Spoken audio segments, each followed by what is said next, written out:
Hi hello నమస్తే good morning అందరికీ శుభోదయం. ముందుగా ప్రేక్షకులందరికీ వైకుంఠ ఏకాదశి శుభాకాంక్షలు. Peoples post news morning headlines కు స్వాగతం. ముందుగా ఇవాళ మనం తెలంగాణకు సంబంధించిన న్యూస్ పేపర్ అనాలిసిస్ చూద్దాం. ముందుగా వెలుగు న్యూస్ పేపర్ ని చూస్తున్నాం. ఇందులో ప్రధాన శీర్షికగా ఇచ్చిన న్యూస్ చూసుకుంటే కనుక ఈ ముఖ్యమైన న్యూస్, ఎట్టకేలకు కేటీఆర్ ఏసీబీ విచారణకు హాజరయ్యారు. దానికి సంబంధించిన బ్యానర్ ఐటమ్ ఇచ్చారు. ఫార్ములా రేస్తో 700 కోట్ల లాభాలు వస్తే ఎటుపోయినాయి, టికెట్ల అమ్మకాలు, హోర్డింగ్స్, యాడ్స్ ఆదాయం ఏమైంది? కేటీఆర్ను ప్రశ్నించిన ఏసీబీ అధికారులు సమాధానాలు ఇవ్వకుండా ఎదురు ప్రశ్నలేసిన బీఆర్ఎస్ వర్కింగ్ ప్రెసిడెంట్. 7 గంటల పాటు కొనసాగిన ఎంక్వైరీ, రేస్తో 700 కోట్ల లాభాలు వచ్చాయన్న కేటీఆర్. ఇదే అంశంపై పలు కోణాల్లో ప్రశ్నించిన ఏసీబీ, లాభాలు ప్రభుత్వానికి వచ్చాయా లేక ప్రైవేట్ సంస్థలకు వచ్చాయా? ఆ డబ్బులు ఏ డిపార్ట్మెంట్స్ అకౌంట్లో జమైనాయి? సీజన్ 10 నుంచి తప్పుకున్న నెక్స్ట్ జెన్ పై చర్యలు ఎందుకు తీసుకోలే? రూల్స్ పాటించకుండా బ్రిటన్ కంపెనీకు పైసలు ఎందుకు పంపారని ప్రశ్నల వర్షం కురిపించింది. దాన కిషోర్ అరవింద్ కుమార్ స్టేట్మెంట్ ఆధారంగా విచారణ జరిపింది ఏసీబీ.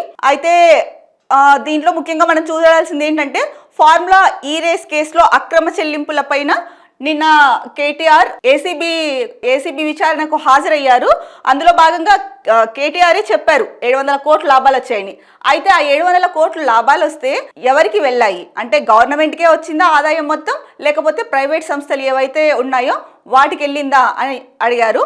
ఈ క్వశ్చన్కి అంటే లాభాలు వచ్చాయని అయితే చెప్పాడు, కానీ దానికి సంబంధించి ఎవరికి ఆ నిధులు వెళ్ళాయి అని అడిగినప్పుడు మాత్రం తను అసహనానికి గురైనట్టు తెలుస్తోంది వార్తను చూస్తుంటే. ఎందుకంటే ఆ నిధులు ఎవరికి వెళ్ళాయి అడిగినప్పుడు తను సరైన సమాధానం ఇవ్వలేదు, సరిగ్గా స్పందించలేదు అన్నది ఈ న్యూస్లో మనకు తెలుస్తుంది. న్యూస్ ద్వారా అసహనానికి గురైందే కాకుండా ఈ కేసు అయితే ఏదైతే విచారణ అయిపోయి బయటకు వచ్చాడో, బయట మీడియా వాళ్ళతో మాట్లాడడానికి ప్రయత్నించాడు. సో ట్రాఫిక్ జామ్ అవుతుంది, అనుమతి ఇవ్వలేము అని చెప్పినా కూడా పోలీసులు వాళ్ళ మీదే దురుసుగా ప్రవర్తించారని చెప్పొచ్చు. ఏమొచ్చింది నీకు? విచారణ అనంతరం ఏసీబీ ఆఫీస్ నుంచి బయటకు వచ్చిన కేటీఆర్ పోలీసులపై చిరుబుర్రులాడారు. వస్తూనే అక్కడ ఉన్న మీడియాతో మాట్లాడేందుకు ప్రయత్నించారు. ట్రాఫిక్ సమస్య అవుతుందని ఇక్కడ మీడియాతో మాట్లాడొద్దని west zone DCP Vijay Kumar సూచించగా, ఇక్కడ మాట్లాడితే ఏం నొచ్చింది నీకు అంటూ అసహనం ప్రదర్శించారు. ఏంటండి ఈ భాష ఏంటి? ఏం నొచ్చింది నీకు ఏంటి? అలాగేనా ఒక బీఆర్ఎస్ వర్కింగ్ ప్రెసిడెంట్గా ఉన్నావు, మాజీ మంత్రి, ఇలాంటి భాషను ఉపయోగించేది మీరు? అందులో ఒక పోలీస్కి మీరు ఇచ్చే రెస్పెక్ట్ అదా? ఎందుకు ముఖ్యంగా చూసుకుంటే ఎందుకు మీకు అంత అసహనం వస్తుంది? మీరు మీడియాతో మాట్లాడాలనుకున్నారు, విచారణ పూర్తయింది, తర్వాత ఈడీది ఉంది, ఇంకా దానికి తదుపరి ఉంటుంది. అంతా అయిన తర్వాత మీరు ఒక ప్రెస్ మీట్ పెట్టి చెప్పండి. అంతేకాని వెళ్ళేటప్పుడు ఇలా మీడియా వాళ్ళు వచ్చారని చెప్పేసి వాళ్ళతో మాట్లాడాలనేసి, అక్కడ ట్రాఫిక్ జామ్ ఉంది, ఈ మధ్యకాలంలో చూసుకుంటున్నాం తొక్కిసలాటలో ఏం జరుగుతున్నాయి, ఎంతమంది అంటే గాయాల పాలవుతున్నారు, ప్రాణాలు పోగొట్టుకుంటారని. ఇది కూడా మీకు కొంచెం కూడా మీ బుర్రకు తట్టలేదా? దానికి తోడు పోలీసులపైనే ఇలాంటి కొంచెం అసభ్యకర రీతి భాషను ఉపయోగించి మాట్లాడతారు. మీరు మాజీ మంత్రిగా ఉన్నారు, మంత్రిగా ఎలా పనిచేశారు? మీ నుంచి ఏం నేర్చుకుంటారు ప్రజలు? అవినీతి ఇది నేర్చుకోవాలా ఏంటి? ఇక్కడ చూస్తే కేటీఆర్ ఏసీబీ విచారణ అయింది. అలాగే నిన్న హెచ్ఎండిఏ బోర్డు ద్వారా డబ్బులు ఎట్లా చెల్లించారంటూ సీనియర్ ఐఏఎస్ అరవింద్ కుమార్ కు కూడా ఈడీ ప్రశ్నించింది. ఫార్ములా ఈ రేస్ కేసులో విచారణ 8 గంటల పాటు కొనసాగిన ఎంక్వైరీ, నిధుల ఖర్చుకు పాటించిన గైడ్ లైన్స్ పై క్వశ్చన్స్ వేశారు. అయితే మనం నిన్న కూడా మాట్లాడుకున్నాము, అరవింద్ కుమార్ గారు ఒకటే చెప్పారు, ఏంటంటే అంతా కేటీఆర్ కనుసన్నల్లోనే జరిగింది, ఆయన చెప్పారు కాబట్టే మేము చేశాము.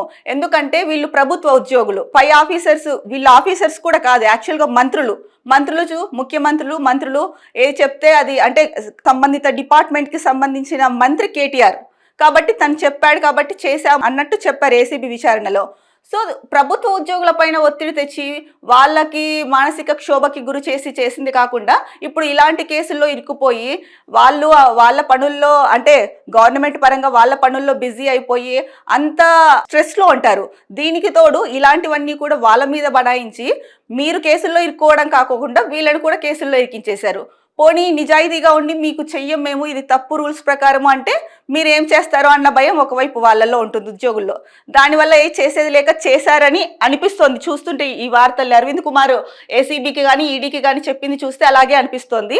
మొత్తానికైతే కనుక మనం 3 రోజుల నుంచి చూస్తూ ఉన్నాము, కేటీఆర్ చర్చనే నడుస్తోంది. ప్రధాన బ్యానర్ శీర్షికలో కూడా కేటీఆర్కి సంబంధించిన వార్తనే ప్రధానాంశంగా వస్తోంది. అది కూడా కేటీఆర్ ఏంటంటే, నాకేం భయం లేదు, నేను ధైర్యంగా ఎదుర్కొంటా, ఇదంతా అదేంటి ఏదో భాష ఉపయోగిస్తాడండి. ఆ భాష అసలు సభ్య సమాజానికి ఏం సందేశం ఇవ్వాలనుకుంటున్నాడో తెలియదు కానీ ఆ భాష పిల్లలు నేర్చుకుంటారండి. మాజీ మంత్రిగా చేసావు, మాజీ మంత్రిగా చేసి ఇలాంటి భాష ఎలా ఉపయోగిస్తావు నువ్వు? లొట్టపీస్ కేసులంట. లొట్టపీస్ కేసు అయినప్పుడు ఎందుకు నీకు అంత భయము? వెళ్ళి సహకరించవచ్చు కదా, సహకరించావు. మళ్ళీ ఎందుకు వాళ్ళ పైన చిరుబురులాడడం? అవును 700 కోట్లు వచ్చాయి నువ్వే చెప్పావు, మరి అదేమైంది? దానికి కూడా ఆన్సర్ చెప్పాలి కదా. ఎందుకు అసహనం వస్తుంది నీకు? సరే, ఇంకొక న్యూస్ చూద్దామండి మనము ఇప్పుడు. డెవలప్మెంట్ కి సంబంధించింది. హైదరాబాద్ లెక్క వరంగల్ అభివృద్ధి, మహానగరంగా ఎదిగేలా ఎయిర్పోర్ట్ కు రూపకల్పన సీఎం రేవంత్ రెడ్డి. టెక్స్టైల్స్ తో పాటు ఐటీ, ఫార్మా, ఇతర పరిశ్రమల ఏర్పాటు పక్కా ప్రణాళికలు రూపొందించాలని అధికారులకు ఆదేశం. గత కొద్ది రోజులుగా మనకు తెలుసు వరంగల్ ని కూడా రెండో రాజధాని చేయాలని చెప్పేసి తెలంగాణ సీఎం రేవంత్ రెడ్డి గారు చాలా ప్రయత్నం, అంటే అభివృద్ధి కార్యక్రమాలు వేగవంతం చేస్తూ అక్కడ అధికారులకు కానీ జిల్లా ఇన్ఛార్జీలకు కానీ జిల్లాకి సంబంధించిన మంత్రులకి కానీ ఆదేశాలు ఇస్తూ ఉన్నారు. ముఖ్యంగా ఎయిర్పోర్టు త్వరగా పూర్తవ్వాలి, అలాగే రహదారులు, డ్రైనేజీ వ్యవస్థ ఇదంతా కూడా సక్రమంగా ఉండాలి. అంటే వరంగల్ జిల్లాకు అన్ని అవకాశాలు ఉన్నాయి రెండో రాజధానిగా అభివృద్ధి చెందడానికి అన్నది దానిపైన ఫోకస్ చేశారు. గత కొద్ది రోజుల నుంచి కూడా వరంగల్ అభివృద్ధి మీద ఫోకస్ పెట్టి అభివృద్ధి పనులు జరుగుతున్నాయి. అందులో భాగంగానే మళ్ళీ ఇంకొకసారి దాని గురించి చర్చ వచ్చింది. ఈ చిత్రంలో ఎవరెవరితో చర్చ జరుపుతున్నారో కూడా చూపించారు. గురువారం హైదరాబాద్ లోని కమాండ్ కంట్రోల్ సెంటర్ లో మంత్రులు వెంకటరెడ్డి, కొండా సురేఖ, సలహాదారు కేకే, సీనియర్ నేత జానారెడ్డితో వరంగల్ అభివృద్ధిపై రివ్యూ చేస్తున్న సీఎం రేవంత్ అంటే సమీక్షా సమావేశం నిర్వహించారు. ఈ సమీక్షా సమావేశంలో సంబంధిత అధికారులు, మంత్రులు పాల్గొన్నారు. ఇక మరో ముఖ్యమైన అంశం చూసుకుంటే కనుక ఇక చట్టంగా భూభారతి బిల్లును ఆమోదించిన గవర్నర్ జిష్ణుదేవ్ వర్మ, గెజిట్ కాపీని మంత్రి పొంగులేటికి అందించిన ప్రిన్సిపల్ సెక్రటరీ. ధరణి పేరు భూభారతిగా మార్పు. ఫిబ్రవరి 2వ వారం కల్లా గైడ్ లైన్స్. మంత్రి పొంగులేటి మెరుగైన రెవెన్యూ సేవలు అందిస్తామని వెల్లడి. మనకు తెలిసిందే గత ప్రభుత్వ పాలనలో ధరణి పేరుతో చాలా భూ అక్రమాలు జరిగాయి, భూదందాలు జరిగాయి. సో అలాంటి వాటికి తావు లేకుండా అందరికీ న్యాయం జరగాలి, ఎవరి భూమిపైన హక్కు వాళ్ళకే ఉండాలి అని చెప్పేసి భూభారతి బిల్లుని అసెంబ్లీలో గత అసెంబ్లీ సమావేశాల్లో ప్రవేశపెట్టింది రేవంత్ సర్కార్. దానికి ఆమోద ముద్ర కూడా అంటే అందరూ ఆమోద ముద్ర వేశారు. ఇప్పుడు అది చట్టంగా మారిందనమాట. దానికి సంబంధించిన ఆ బిల్లును ఆమోదించిన కాపీని గవర్నర్ జిష్ణుదేవ్ శర్మకి అందించడం జరిగింది. అంటే గవర్నర్ జిష్ణుదేవ్ శర్మ దాన్ని ఆమోదించారు. సో ఇకపై భూభారతి చట్టం ద్వారా భూ సమస్యలు పరిష్కారం అవుతాయనే చెప్పుకోవచ్చు మనము. ఇక ఇంకొక న్యూస్ చూసుకుంటే కనుక ఇది కూడా చాలా ముఖ్యమైన న్యూస్ అండి. అర్ధరాత్రి సినిమా షోలా, ఇది మానవ హక్కుల ఉల్లంఘనే. హైకోర్టు 15 నిమిషాల గ్యాప్ లో షోలు వేస్తే ప్రేక్షకులు ఎలా వెళ్తారు? ఇష్టారీతిన సినిమా ప్రదర్శన కరెక్ట్ కాదని వ్యాఖ్య. గేమ్ చేంజర్ కు తెల్లవారుజామున షోలకు పర్మిషన్ పై పిటిషన్లు. విచారణ నేటికి వాయిదా. మనం చూసుకున్నామండి సంధ్య థియేటర్ ఘటన, ఇంకా మనం మర్చిపోనే లేదు. అప్పుడే మళ్ళీ గేమ్ చేంజర్ మూవీ గురించి అంటే బెనిఫిట్ షోస్ ఉండవు అని చెప్పేసి నిన్న చెప్పారు. కేవలం టికెట్ల ధరలు ఒకటి పెంచుకోవచ్చు తెలంగాణలో అని చెప్పారు. కాకపోతే ఇక్కడ ఈ రోజు వార్త చూస్తుంటే అర్ధరాత్రి సినిమా షోలకి ఎలా పర్మిషన్ ఇస్తారని చెప్పేసి హైకోర్టు అంటోంది. అందులోని 15 మినిట్స్ గ్యాప్ లో ఎలా వెళ్తారు ప్రేక్షకులు? ఇవే కదండి తొక్కిసలాటికి దారి తీసేది. గాయాల పాలవుతారు, లేదంటే ప్రమాదవశాత్తు మరణాలు. ప్రమాదవశాత్తు కూడా కాదు, అది తెలిసి జరిగిందే అన్నమాట. ఎందుకంటే మనం పర్మిషన్ ఇచ్చి పంపించాము అంటే మనకు తెలుసు. అభిమానులు కూడా ఏంటంటే వేలం వెర్రితో వెళ్ళకోకుండా ఫస్ట్ వెళ్ళేటప్పుడు అభిమానులు వాళ్ళ జాగ్రత్తని, వాళ్ళ కుటుంబ సభ్యుల్ని, వాళ్ళ కుటుంబాన్ని దృష్టిలో పెట్టుకొని వెళ్ళాలి. ఈ రోజు కాకపోతే ఇంకో రోజు చూద్దామండి ఏమవుతుంది. మనకి అభిమాన హీరో హీరోయిన్లు అయినా కూడా వెంటనే వెళ్ళి సినిమా చూడాలని లేదు. ప్రాణ నష్టం జరిగితే ఎవరికి నష్టం? ఎవరి ప్రాణ నష్టం జరిగితే వాళ్ళ కుటుంబానికే నష్టం. హీరోలు, హీరోయిన్లు, డైరెక్టర్లు, ప్రొడ్యూసర్లు అందరూ హ్యాపీగా ఉంటారు, కానీ నష్టపోయేది మాత్రం ఎవరైతే అభిమానులు ఉన్నారో వాళ్ళే. కాబట్టి ఇది మీ అందరికీ తెలిసిందే. కాకపోతే ఇంకొకసారి ఎందుకు చెప్తున్నాను అంటే ఈ మధ్య కాలంలో జరుగుతున్న వరుస ఘటనల నేపథ్యంలో ఈ అంశాన్ని చెప్పాల్సి వస్తుంది. అభిమానులు మీ అందరికీ ఒక చిన్న విజ్ఞప్తి, తొక్కిసలాట, తోపుసలాట లేకోకుండా మీ అభిమాన హీరో ఎంత ఇష్టమైన హీరో అయినా సరే మీరు ఫ్లెక్సీలు, బ్యానర్లు కట్టి చాలా చాలా చాలా కృషి చేస్తారు వాళ్ళ కోసం, వాళ్ళని ఓ రేంజ్లో పైకి తీసుకెళ్తారు. సో మీరు ఏంటంటే అభిమానులు ఉంటేనే హీరో హీరోయిన్లు కానీ ఎవరైనా సరే ఆ మూవీ కూడా ముందుకెళ్ళేది. ఒక రకంగా చెప్పాలంటే అభిమానులే ప్రధాన వ్యాపారంగా కూడా చెప్పొచ్చు సినిమా ఇండస్ట్రీకి, సినిమా వాళ్ళకి. కానీ ఈ నేపథ్యంలో మీరు చేయాల్సిందల్లా ఒక్కటే, ఒక 2-3 రోజులు లేట్ అయినా పర్వాలేదు, అంతింత రేట్లు పెట్టి వెళ్ళాల్సిన అవసరం కూడా లేదు నన్ను అడిగితే. ఎందుకంటే ప్రాణాలు ముఖ్యం. మన ప్రాణాలు ఉంటే ఏదైనా చేయొచ్చు, ఈ రోజు కాకపోతే ఇంకొక రోజు చూడొచ్చు. సో మీరు వెళ్ళేటప్పుడు ఒక్కసారి గ్రహించి గుర్తుంచుకొని వెళ్ళండి. అంతేకాని అందరూ ఫ్రెండ్స్ వచ్చేసారు చెప్పారు, మన హీరో ముందు మనమే చూడాలి, మనమే రివ్యూ ఇవ్వాలి అన్న ఇదితో మాత్రం వెళ్ళకండి. అందుకని హైకోర్టు కూడా అర్ధరాత్రి సినిమా షోలా అని చెప్పేసి అది మానవ హక్కుల ఉల్లంఘన అవుతుందని హైకోర్టు కూడా చెప్పింది. ఒక్కసారి మీ ఇంట్లో వాళ్ళని గుర్తు పెట్టుకోండి చాలు. అప్పుడు మీకే అనిపిస్తుంది ఏంటి అన్నది. ఏంటంటే వాళ్ళు బాగానే ఉంటారండి, తర్వాత ఫీల్ అయ్యేది ఎవరు? మన కుటుంబాలే కదా. సో ఇది ఇవాళ వెలుగు న్యూస్ పేపర్కి సంబంధించిన న్యూస్. తర్వాత న్యూస్ పేపర్ చూద్దామని.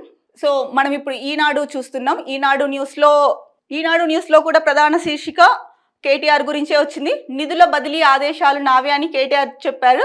ఇందులో ఎలాంటి దురుద్దేశాలు లేవు. రేస్తో ఎంత ఆదాయం వచ్చిందనే లెక్కలన్నీ ప్రభుత్వం వద్దనే ఉంటాయి. ఫార్ములా ఈ రేస్ కేసు విచారణలో అవినీతి నిరోధక శాఖ తెలిపిన కేటీఆర్ దాదాపు 80 ప్రశ్నలు సంధించిన ఏసీబీ. మనము ఇంతకుముందే కేటీఆర్కి సంబంధించి ఏసీబీ విచారణ గురించి మాట్లాడుకున్నాము. అయితే ఇక్కడ ఒక ముఖ్యమైన పాయింట్ మెన్షన్ చేశారు. కేటీఆరే స్వయంగా చెప్పారు. ఏంటంటే నేను మంత్రి హోదాలో ఉన్నప్పుడు విచక్షణాధికారం ప్రకారమే నడుచుకున్నానని, సమయాభావం వల్ల అనుమతుల గురించి ఆలోచించలేదని చెప్పారు. ఇది ఎంత హాస్యాస్పదం అండి. సమయాభావం వల్ల అనుమతుల గురించి ఆలోచించలేదంట. మనం ఏదైనా ఒక ప్రాజెక్ట్ టేకప్ చేస్తున్నప్పుడు లేదా ఒకరితో ఎంఓయూ కుదుర్చుకుంటున్నప్పుడు సమయాభావం వల్ల అనుమతుల గురించి ఆలోచించలేదు అన్నది అది చిన్నపిల్లల ఆన్సర్ లాగా అనిపిస్తోంది. మీరు మంత్రి హోదాలో ఉండి మీరే పర్మిషన్ ఇచ్చారు. ఎంఓయూలో మనం మామూలుగా ఏదైనా ఒక డాక్యుమెంట్ కానీ ఏదైనా చేసుకుంటేనే 10 సార్లు చూస్తాం. అలాంటిది రాష్ట్రానికి సంబంధించిన ఒక ఎంఓయూ చేసుకుంటున్నప్పుడు, రాష్ట్రానికి అది ఉపయోగపడుతుంది అనుకున్నప్పుడు మీరు అనుమతుల గురించి ఆలోచించడానికి సమయం లేదని చెప్తున్నారు చూడండి. ఇది నిజంగా సిగ్గుచేటు. కావాలంటే ఇంకొక రోజు ఎక్స్ట్రా తీసుకొని ఆ అనుమతులకు గురించి ఆలోచించాల్సింది మీరు. అంతేకాని సమయాభావం వల్ల ఆలోచించలేదు అని చెప్పడము మీ విచక్షణకి వదిలేస్తున్నాం కేటీఆర్ గారు. సో ఇక్కడ అరవింద్ కుమార్ కూడా సేమ్ ఈడీ విచారణలో అరవింద్ కుమార్ చెప్పినది ఏంటంటే కేటీఆర్ ఆదేశాల మేరకే నిధుల బదిలీ. సో వాళ్ళు చేసేది ఏం లేదు, ప్రభుత్వం ఏం చెప్తే అది చేయాలి, మంత్రులు వాళ్ళు చెప్పిందే చేయాలి కాబట్టి చేశాము అని చెప్పారు. నిన్న కూడా మనం ఇదే విషయం మీద మాట్లాడుకున్నాము. ఇప్పుడు కూడా ఈడీ విచారణలో అరవింద్ కుమార్ అదే చెప్పారు, కేటీఆర్ చెప్పారు కాబట్టి మేము బదిలీ చేశాము అని చెప్పేసి. ఇక్కడ కూడా ప్రధాన శీర్షికలో భూభారతి బిల్లుకు గవర్నర్ ఆమోదం, దీని గురించే ఇచ్చారు. రూపుదాల్చిన కొత్త రెవెన్యూ చట్టం ROR 2025 త్వరలోనే అమల్లోకి, మంత్రి పొంగులేటి. తర్వాత ఇక్కడ ఇంకొకటి ఇచ్చారు, రేవంత్ రెడ్డి గారు చెప్పారు, రైతు భరోసా, రేషన్ కార్డులు, ఇందిరమ్మ ఇల్లు. నేడు కలెక్టర్లతో సీఎం సమావేశం. అంటే ఈ 3 అంశాలకు సంబంధించి ఇవాళ కలెక్టర్లతో సమావేశం అవబోతున్నారు రేవంత్ రెడ్డి. రైతు భరోసా, రేషన్ కార్డులు, ఇందిరమ్మ ఇళ్ల గురించి ఇవాళ సమావేశమై దానిపైన ఒక నిర్ణయానికి వచ్చేసి సంక్రాంతికి ఇస్తామని చెప్పారు. రైతు భరోసా కూడా సంక్రాంతి నుంచి ఉంటుంది, రేషన్ కార్డుల మంజూరు కూడా అప్పటి నుంచి ఉంటుంది, లేదా మన రిపబ్లిక్ డే వస్తుంది కదా అప్పటి నుంచి ఉంటుందని చెప్పారు. కాకపోతే ఇవాళ సమావేశంలో తెలుస్తుంది క్లియర్గా ఎప్పుడు ఏంటి అన్నది. సో చాలా మంది అర్హత కలిగిన వాళ్ళు వెయిట్ చేస్తున్నారు, ఎప్పుడెప్పుడు రేషన్ కార్డులు తీసుకోవాలా అని చెప్పేసి. ఇప్పటికే దరఖాస్తులు చేసుకున్న వాళ్ళు చాలా మంది ఉన్నారు. సో మనము ఇది తర్వాత న్యూస్ పేపర్ చూద్దాం. సో మరో ప్రధాన న్యూస్ పేపర్ ఆంధ్రజ్యోతిలో చూస్తే ఏమొచ్చాయో ప్రధాన శీర్షికలో న్యూస్ చూద్దాం. దీంట్లో కూడా ఆంధ్రజ్యోతిలో ఇచ్చారు కేటీఆర్ ఏసీబీ విచారణ గురించి. హెడ్డింగ్, ప్రశ్నకు ప్రశ్నే జవాబు, ఏసీబీ అధికారుల ప్రశ్నలకు కేటీఆర్ కౌంటర్లు, ఫార్ములా ఈ రేస్ కేసులో 6:30 గంటల విచారణ, మాజీ మంత్రికి పలు కోణాల్లో 50కి పైగా ప్రశ్నలు. మనం ఇందాక చూసిన న్యూస్ పేపర్లో 80 ప్రశ్నలు సంధించారన్నారు, ఇక్కడేమో 50 ప్రశ్నలు అన్నారు. మరి 50 ప్రశ్నలు సంధించారా 80 ప్రశ్నలు సంధించారా అన్నది వాళ్ళకే తెలియాలి, ఎందుకంటే ఒక్కొక్కరు ఒక్కొక్కలాగా రాశారు. రేసింగ్ అనుభవం లేని కంపెనీకి కాంట్రాక్ట్ ఎలా ఇచ్చారు, టెండర్లు ఎందుకు పిలవలేదు, స్పాన్సర్ తప్పుకుంటే చర్యలు తీసుకోలేదేం, క్యాబినెట్ అనుమతి లేకుండా నిర్ణయం ఎలా తీసుకుంటారు, కోడ్ ఉండగా నిధులు ఎలా ఇస్తారు, ఏసీబీ ప్రశ్నించింది వండి.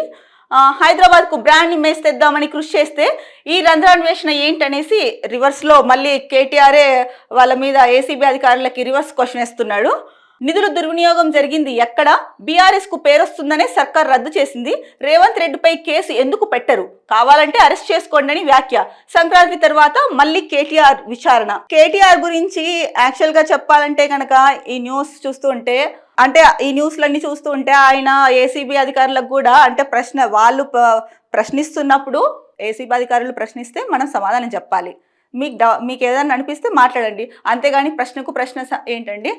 ఇది చూస్తుంటే కనుక అంటే ఈ ఒత్తిడి ఎక్కువైపోయి తను స్ట్రెస్కి గురవుతున్నాడేమో అనిపిస్తోంది. అంటే తప్పు చేసి ఎలా తప్పించుకోవాలో తెలియక ఒకవైపు ఏసీబీ ఒకవైపు ఈడీ చుట్టుముట్టేసరికి ఉక్కిరి బిక్కిరి అయిపోయారు. కొంత మానసిక ఒత్తిడి ఎక్కువైనట్టుంది. తను సైకాలజిస్ట్ని కానీ కలిస్తే బాగుంటుంది. సైకాలజిస్ట్ని కలిసి తను కొంత స్ట్రెస్ నుంచి బయటపడి అప్పుడు ఇలాంటి ఏసీబీ ఈడీ విచారణకు వెళ్తే కనుక తనకి మంచిది, అందరికీ మంచిది. ఎవరి సమయం వృధా కాదు, ఏసీబీ సమయం వృధా కాదు, ఈడీ సమయం వృధా కాదు. కేసు కూడా ఎక్కువ రోజులు అలా సాగకోకుండా త్వరగా అయిపోతుంది. కాబట్టి కేటీఆర్ గారు మీరు అంటే నా సజెషన్ అండి, మిమ్మల్ని అంటే రోజు మీ న్యూస్ ఫాలో అవుతుంటే నాకు అనిపించింది ఒక్కటే, మీకు సైకియాట్రిస్ట్ కౌన్సిలింగ్ చాలా అవసరం అనిపిస్తోంది. మీరు ఒక్కసారి సైకియాట్రిస్ట్ని కలిసి ఏదో చూసుకోండి. అలాగే కార్యకర్తలు మీ గులాబీ శ్రేణులారా మీరైనా సరే కేటీఆర్కి నచ్చజెప్పి ఒక మంచి సైకియాట్రిస్ట్ దగ్గరికి తీసుకెళ్లాలనేసి నా సలహా అండి. ఇక్కడ మనం చూసుకోవాల్సింది ఏంటంటే, ఇంత చదువుకున్నారు, మంచి మంచి చదువులు చదువుకున్నారు, వర్కింగ్ ప్రెసిడెంట్గా ఉన్నారు, తర్వాత మంత్రిగా చేశారు, ఇప్పుడు మాజీ మంత్రి అయ్యారు. ఆయన వాడే భాష చూడండి ఎంత చండాలంగా ఉంటుందో. ఆ చండాలమైన భాష అది నేర్చుకోవాలనా లేకపోతే ఏంటి? చూడండి రేవంత్ నీలా లుచ్చా పనులు చేయాలి ఏమంటే అధికార సీఎంని అలాంటి భాష ఉపయోగిస్తారా?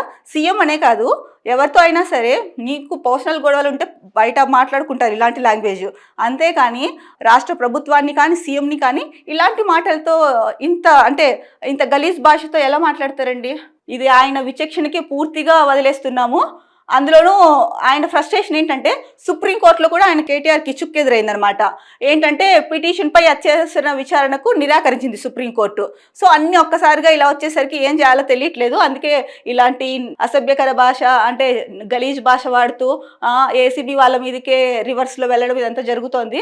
కాబట్టి మానసిక వైద్యులని కలిసి ట్రీట్మెంట్ తీసుకుంటే మంచిది. ఇది అండి ఇవాల్టి తెలంగాణ న్యూస్ పేపర్ అనాలిసిస్. రేపటి తెలంగాణ న్యూస్ పేపర్స్తో మళ్ళీ కలుద్దాం. అంతవరకు సెలవు, నమస్కారం. Be happy, stay strong, stay healthy.